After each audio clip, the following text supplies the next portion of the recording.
Headlines brought to you by Chitale बंधू.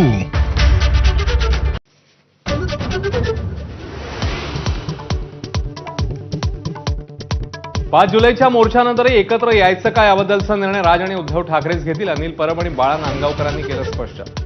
मोर्चा आधीच ठाकरे बंधूंचे 2 शिलेदार माझा कट्ट्यावर एकत्र.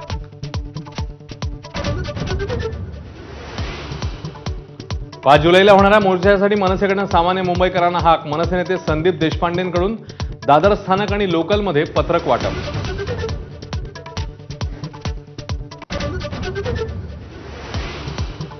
5 जुलैच्या मोर्चाची ठाकरेंची शिवसेना आणि मनसेमध्ये लगबग. नियोजनासाठी ठाकरेंच्या सेनेकडून संजय राऊत, अनिल परब आणि वरुण सरदेसाईंवर जबाबदारी, तर मनसेकडून बाळा नांदगावकर, संदीप देशपांडे आणि नितीन सरदेसाईंच्या खांद्यावर धुरा.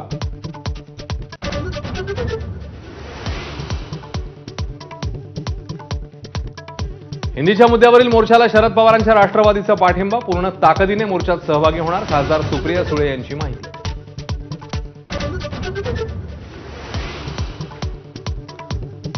5 जुलैच्या मोर्चात राष्ट्रवादीचा कोणताही नेता सहभागी होणार नाही. खासदार सुनील तटकरे यांची माहिती. मुख्यमंत्री आणि उपमुख्यमंत्र्यांची भेट घेऊन मार्ग काढण्याचा प्रयत्न करू, तटकरेंची प्रतिक्रिया.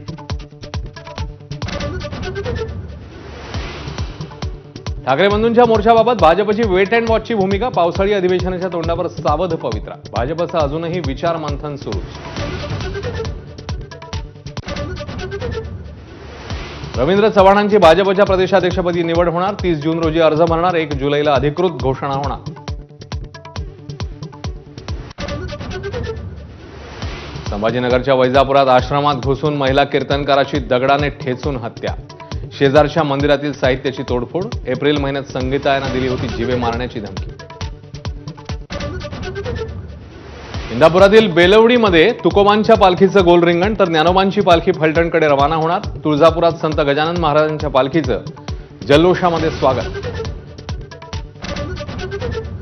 अभिनेत्री शेफाली जरीवालाचा 42व्या वर्षी मृत्यू. मृत्यूचं कारण अद्याप अस्पष्ट. पतीचा माध्यमांशी बोलण्यास नकार.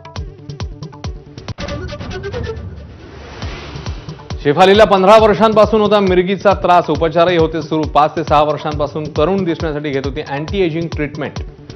डॉक्टरांची माहिती. कुख्यात दहशतवादी साकीब नाचनचा मृत्यू. महाराष्ट्र आयसिस मॉडेलमधला होता आरोपी. ब्रेन स्ट्रोकमुळे नाचनचा मृत्यू.